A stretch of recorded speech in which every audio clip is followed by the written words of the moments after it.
스님께서 이제 도반 스님께서 해주신 말씀을 책에 재밌게 소개해 주셨는데요. 네. 아무리 관상이 좋고 사주가 좋아도 복 있는 사람만 못하다. 네. 이런 말인데요. 이제 한국인들은 설날이나 새해가 되면 복 많이 받으세요라고 인사하고 절집에서도 복 많이 받으라거나 복 많이 지으세요라고 그런 인사들도 하는데요. 네. 부처님께서도 이제 보시를 위해서 받는 복덕을 금강경에서 말씀해 주시는데요. 어떻게 해야 복을 많이 받을 수 있습니까? 어떻게 해야 복을 많이 받을 수 있을까라는 생각을 안 해야 복을 받을 네. 그런 생각을 하면서 복을 지으면 복이 안 와요. 줄어들죠, 복이. 그러니까 복을 짓기는 짓되 그런 생각 없이 복을 지으면 복이 온다 이 말이죠. 네. 아, 나는 이거를 이렇게 내가 절에다가 돈을 얼마를 내고 기도를 했으니까 또는 내가 얼마를 내고 불사를 했으니까 나는 복을 받을 거야. 복 받겠죠. 근데 그건 한정적인 복인 거죠. 어쩌면 내가 복을 얼마나 받을까 이러고 있으면 그 복이 축소되어서 돌아올 수도 있어요.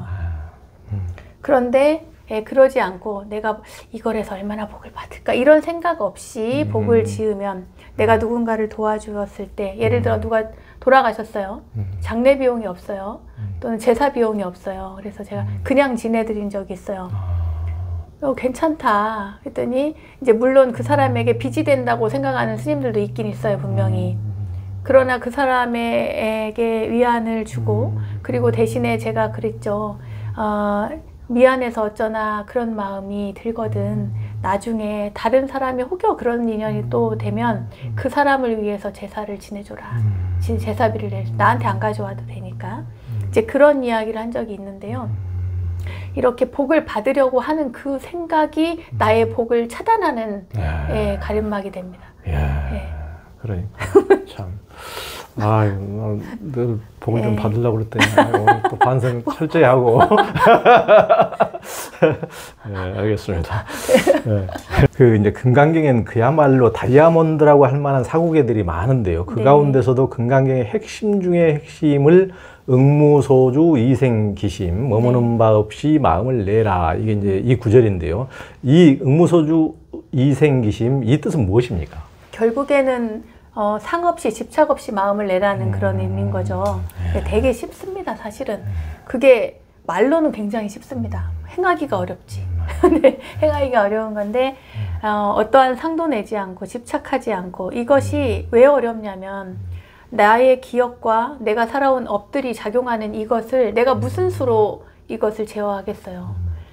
나도 내가 제어하기 이전에 이미 나에게 작용을 하고 있는데 그렇죠. 쉽지가 않단 말이죠.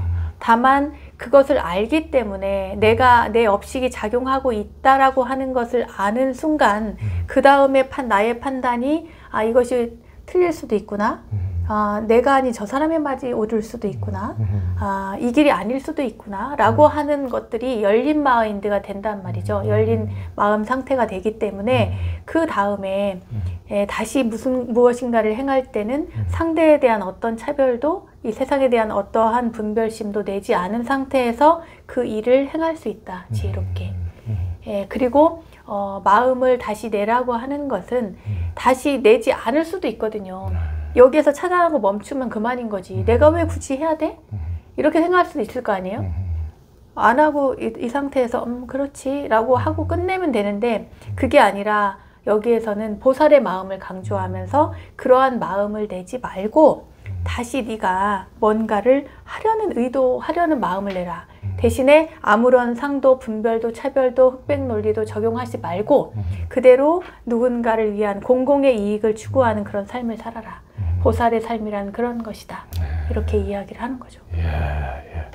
굉장히 이게 이제 모든 사람들에게 핵심적인 것이고 저도 이제 이제 나차사라고 나를 찾는 치유 프로그램들을 이제 하면서 제일 우리가 이제 중점을 두는 것이 보통은 이제 머무는 지점이 자기가 트라우마가 있거나 그러니까 평상시에는 친구들하고 뭐 부모들하고 대화하는데 큰 뭐 걸림이 없이 그냥 보통 하다가도 자기 트라우마를 자극하거나 자기 컴플렉스를 자극하거나 자기 어떤 신념을 정치적인 신념이라든가 뭐 어떤 종교적 신념이라든가 신념을 자극하거나 자기 핵심 감정에 어떤 뭔가 딱 영린이 생기거나 그러면 이것에 의해서 자기가 탁 걸려버리거든요. 맞아요. 그러면서 이제 저희는 오발탄이 나가고 네. 이를테면 이제 좀 심하게 나오면 지랄탄이 네네. 자기도 모르게 바로 이제 지랄탄이 발사가 되는데 네, 맞아요. 이제 그렇기 때문에 자기를 이제 뭐 모든 것에 깨어 있으면 좋겠지만은 그러지 않다 하더라도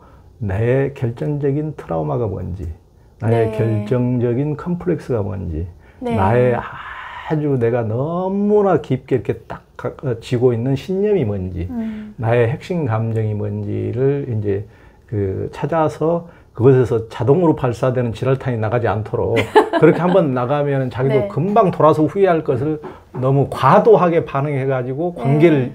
완전히 영구적으로 문제가 생기게 만들어버릴 가능성이 있기 때문에 네. 그래서 이제 그것을 이제 그 부분에서 깨어있게 하는데 그 부분을 알아차리게 하는데 네. 굉장히 우리 이제 중점을 두거든요. 그러니까 네. 머무는 바 없이 이렇게 해야 되는데 머무르지 못하게 딱 뭐가 걸리는 지점이 뭔지 네. 이걸 이제 알아차게 하는데 굉장히 중점을 두는데 맞아요. 이제 건강경에 너무 이게 이제 삶에서 관계를 어그러뜨리지 않는 굉장히 핵심적인 거죠. 네. 네. 저도 그런 경우가 많이 있어요. 많다고는 볼 수는 없겠다. 많진 않지만 가끔 이렇게 뭔가를 저의 어느 내면의 깊은 어딘가를 건드리는 네. 그런 자극이 왔을 때 네. 저는 또 반대로 저에게 화살을 돌려요. 그래가지고 이제 오늘 뭐 많은 이야기를 했습니다만 저는 다짜고짜 막 이게 탁 치면 어느 순간 죽고 싶은 생각이 들 때가 있어요. 근데 이게 제가 업인가 봐요. 어느 생에선가 그랬을 수도 있고 또 이제 저희 어머니도 약간 그랬던 것 같아요. 제가 나중에 언젠가 이렇게 들으니까 당신이 죽고 싶을 때마다 제가 이렇게 탁 잡았다는 거예요. 어디가? 이렇게 귀신같이 밤에 자다가 일어나서 이제 생을 그만해야 돼. 너무 힘들다 삶이. 그랬을 때 갑자기 가만히 고요히 옆에서 자던 아이가 엄마가 일어나서 죽어야지 하고 딱 일어나는 순간 갑자기 벌떡 일어나서 어디가? 이렇게 딱 잡았다는 거예요.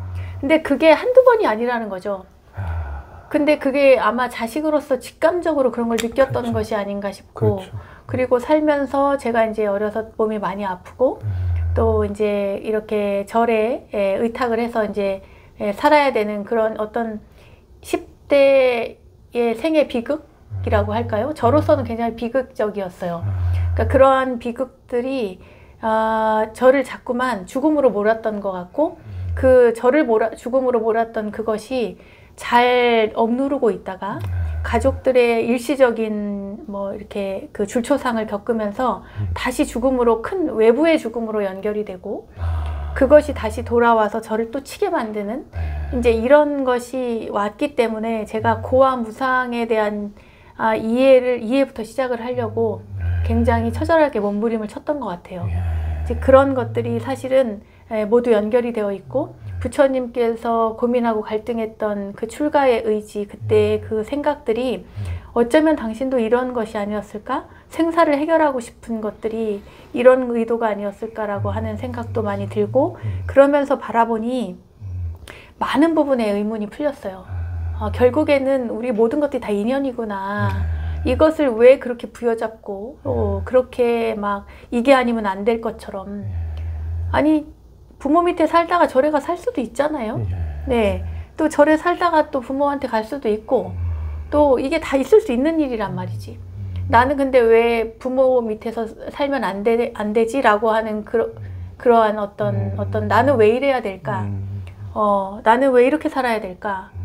그런 것들을 막 스스로 되게 자책하면서 했는데 지나놓고 보니 정해진 게 아무것도 없는 거예요. 무유정법이잖아요. 정해진 게 아무것도 없고 부처님의 말씀도 정해진 게 없고 심지어 니네가 내 법을 받아서 가르침을 받아서 이렇게 어느 정도 강을 건넜으면 그 뗏목이 아무리 옳은 것이라도 설령 나의 법이라 할지라도 그 뗏목은 버려야 한다. 이렇게까지 말씀을 하시는 그 부처님의 이야기를 왜 내가 그렇게 이게 아니면 안 돼 이렇게 할 이유가 없다 이 말이죠. 그래서 저는 오히려 그런 식으로 쳐서 가끔씩은 이래선 안 된다는 생각을 하긴 합니다. 근데 그런 생각을 하기 전에 이미 확 죽어버릴까? 이런 생각이 들 때가 있어요. 아, 그만할까? 그래서 누군가가 스님 힘들죠? 이러면 아, 이제 그만 좀 쉬세요. 그러면 아니야. 빨리빨리 써가지고 좀 달아서 빨리 없애야 돼. 없애버리자. 막 이런 생각이 정말 들고 입 밖에 나올 때도 있는데 예, 기왕에 쓰는 거 이 생에 이렇게 왔고 남들보다 뭐랄까 더 이렇게 대중적으로 전달력도 있고 말도 하고 또 내가 공부한 그 가르침을 전달할 수 있으니까 이러한 것으로 위안을 삼는 제 이야기를 듣고 위로가 된다거나 삶을 조금 더 다른 어떤 삶의 태도로 바꾼다거나 많은 분들에게 좀 영향이 갔으면 좋겠다. 기왕이면 그것이 공공의 이익이라면 더할 나위 없이 좋겠다. 이제 이런 생각인 거죠. 예. 그러니까 굉장히 이제 제가 아까 자기에게 걸리는 대목이라든가 이런 딱 넘어지는 대목, 그 조건 반사적으로 안 좋은 반응이, 과도한 반응이 나가는 대목을 자기 알아차림이 필요하다는 게 이제 뭐 모든 사람이 그런 게 있어요. 저도 이제 저 나름대로 트라우마도 있고 컴플렉스도 있고 신념도 있고 핵심 감정도 있기 때문에 그러니까 과도하게 반응하는 지점들이 있고 뭐 예를 들면 뭐 형제간들하고 사이좋게 하다가도 저는 뭐 제 신념이 뭐 남한테 너무 강요하는 거 이런 것을 너무 이제 이렇게 그것에 아주 막 너무 진저리를 내는 어떤 신념이 있어가지고 우리 이제 교회를 열심히 다니는 우리 누나가 그래서 막 또 강요하면 그냥 좀 쉽게 넘어가도 되는데 제가 너무 과도하게 반응을 해버리거든요. 그냥 막 너무 면박을 줘버리고 완전히 이제 그러니까 돌아서서 아니 그런 정도까지 안 해도 됐는데 너무 과도하게 반응하는 지점이 딱 있거든요. 뭔가 내 뭔가를 건드리면 영혼을 건드리면 그러니까 저도 분명히 그런 것들이 있어요. 뭐 여러 가지 트라우마, 콤플렉스, 신념 뭐 이런 것을 건드리면 이제 과도하게 반응하는 지점들인데 모든 사람이 저는 그게 없는 사람은 없다고 생각하거든요. 근데 그것을 알아차리면은 훨씬 더 지금 스님께서 어떤 뭐 죽고 싶은 이런 것을 오히려 알아차려서 더 이제 육신이 살아있을 때 이것을 더 좋은 데서 잘 이제 더 좋은 쪽으로 소진을 시켜야 되겠다.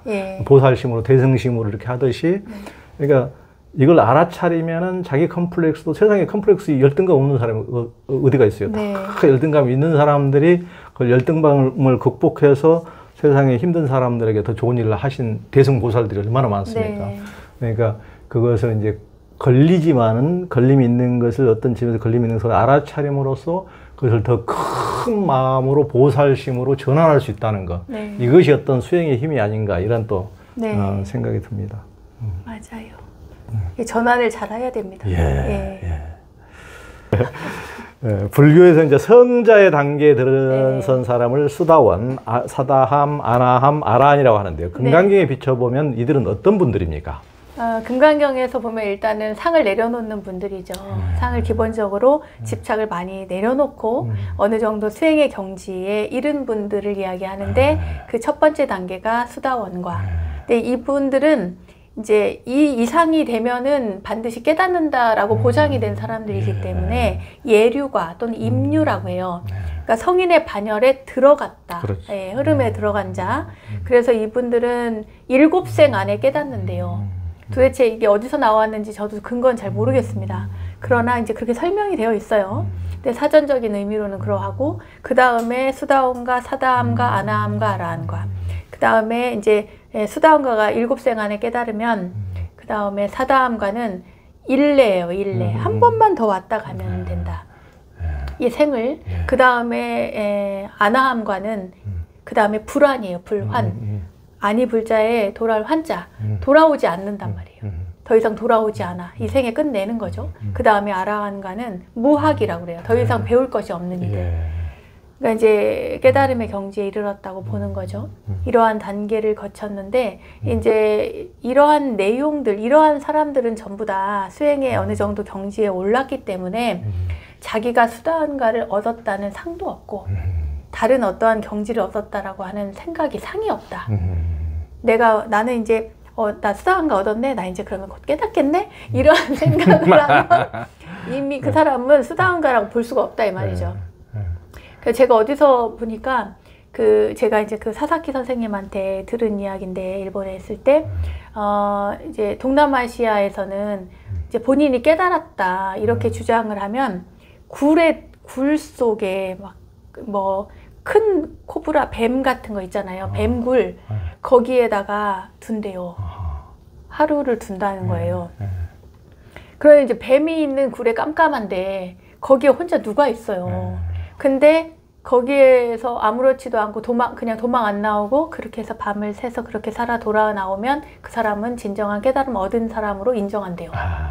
근데 뭐 옛날에는 호랑이 굴에 넣었다는 얘기도 있어요. 근데 저희 그 선생님이 당신이 가보니까 제가 이제 목격을 했다는 거예요. 깨달았다는 분이 있다고 그래서 이제 듣고 이제 거기를 가봤는데 그렇게 해서 대중이 다 같이 되게 큰 뱀굴이 있는데 거기 들어가라고 하고 그랬다는 거예요. 그래서 거기에서 이제 하루가 아니라 거기는 이제 며칠을 보내게, 거기 안에서 식량도 이렇게 살 수 있도록 해놓고, 그런 다음에 일정 기간이 끝나는 때까지 아무 문제 없이 그렇게 수행을 하고 평온한 얼굴로 나오면 깨달은 자로 인정을 한대요. 뭐 잘은 모르겠습니다. 제가 뭐 어떤 경지에 이른 것이 아니기 때문에 잘은 모르지만 금강경에서 이야기하는 이러한 경지에 이른 분들은 내가 수다원이야, 내가 아나함가를 얻었어, 내가 아라한을 얻었어 라든 그런 류의 상을 절대 내지 않는다. 그러한 상을 내면 그러한 경지에 이른 것이 아니다 이 말이죠. 예, 그렇죠.